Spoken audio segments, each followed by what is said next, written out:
في عام 1881 صدر أمر بإرسال القوات الفرنسية إلى تونس. كانت فرنسا تعتزم فرض الحماية على البلاد التونسية. واجهت تونس مقاومة كبيرة من قبل الشعب التونسي. قاد المقاومة شخصيات بارزة مثل علي بن غزاهم. أدى تدفق القوات الفرنسية إلى سقوط عدة مدن تونسية. تحت ضغط كبير، أبرمت تونس اتفاقية باردو مع فرنسا. وبموجب الاتفاقية، أصبحت تونس تحت السيطرة الفرنسية. تم تأسيس الإدارة الفرنسية للإشراف على الشؤون التونسية.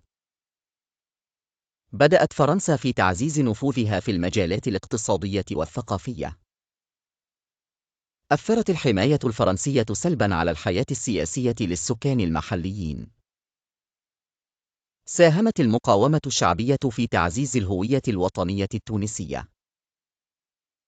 استمر التونسيون في المطالبة بالاستقلال والحرية. تحت الحماية، شهدت تونس تغييرات ملحوظة في المجتمع. خلقت التغييرات الثقافية والاجتماعية نقاشات واسعة بين السكان. أدت التحديات نقلة نوعية في مطالب الاستقلال.